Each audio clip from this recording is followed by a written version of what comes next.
Hello, good afternoon. You'll now watch the recording of the radio commentary. Released this Tuesday morning, October 14th. Remember to subscribe if you haven't already, and at the end, leave a like or dislike. So, let's get to the commentary.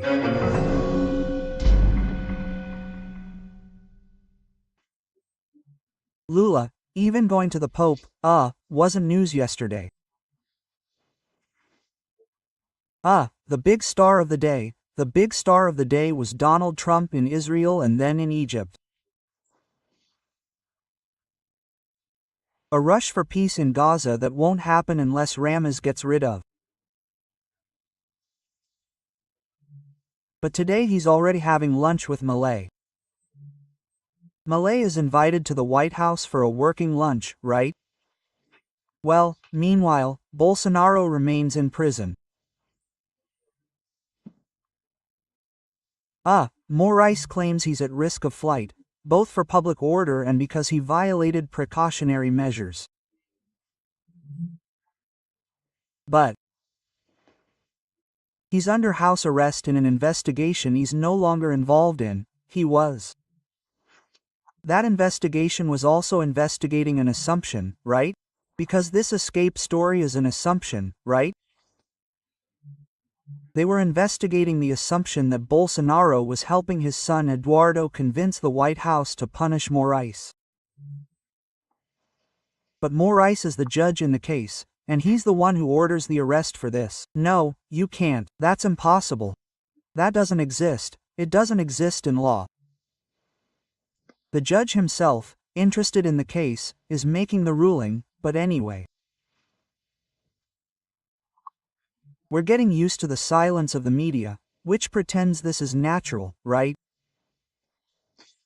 Well, there's another issue there that they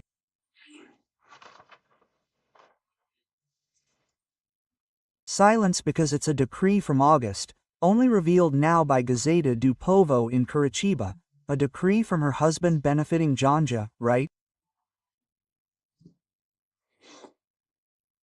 Well, Janja had an office there with a payroll of 160,000, with about 10-12 employees.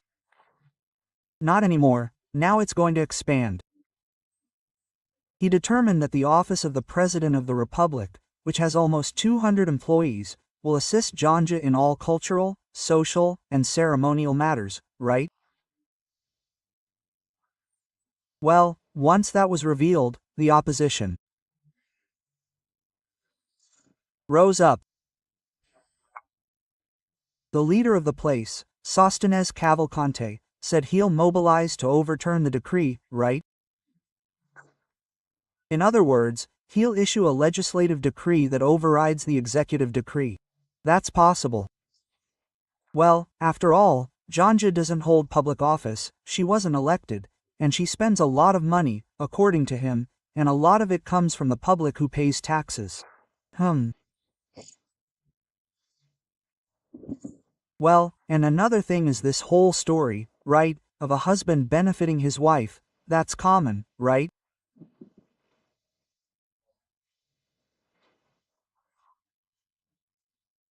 Vice versa, we also see women lawyers who are wives of Supreme Court justices or judges, and the case goes to the Supreme Court, and the illustrious lawyer's office is given much more value, right? Even other relatives, right, of judges, it's not allowed.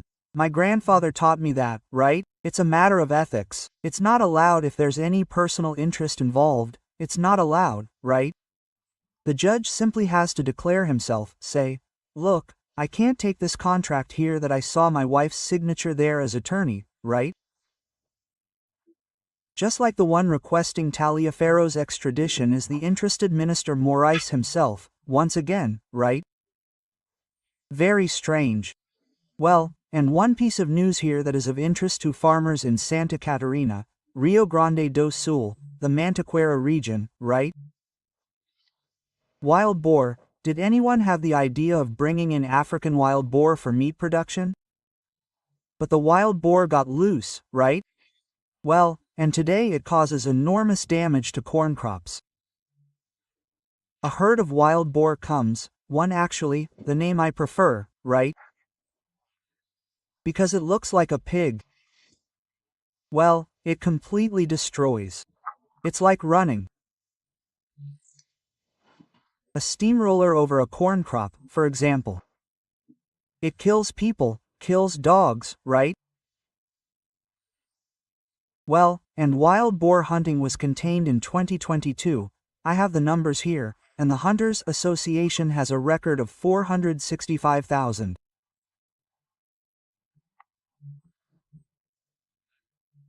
Wild boars killed, but then came the disarmament decree, or reduction, because to kill a wild boar you don't kill it with a shotgun, right?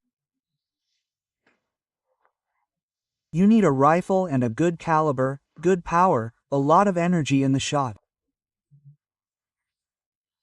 And then that was restricted and now the wild boar is multiplying again and a lot, right? What happened with the beavers? Someone had the idea of bringing beavers from Canada, putting them in southern Argentine Patagonia. The beavers cut down all the forests there, the entire forest to build dams, right? It doesn't work, right? So, it went to the Supreme Court. It's there in the Supreme Court. It's with Justice Cassio Cunha. Cassio, anyway, it's with Justice Cassio and he's the rapporteur. What are you going to do? They're so suspicious that the Supreme Court wants to leave this to the federal level. But it's written here in Article 24 of the Constitution, line 6, right, that there is legislation that competes with the states, right? It's about forests, hunting, fishing, wildlife, etc. So, the state can indeed legislate on this, but this matter is under discussion in Congress because they think they'll hand it over to IBAMA. IBAMA is an environmental institute. Wild boar is not part of the Brazilian environment. From Brasília, Alexandre Garcia.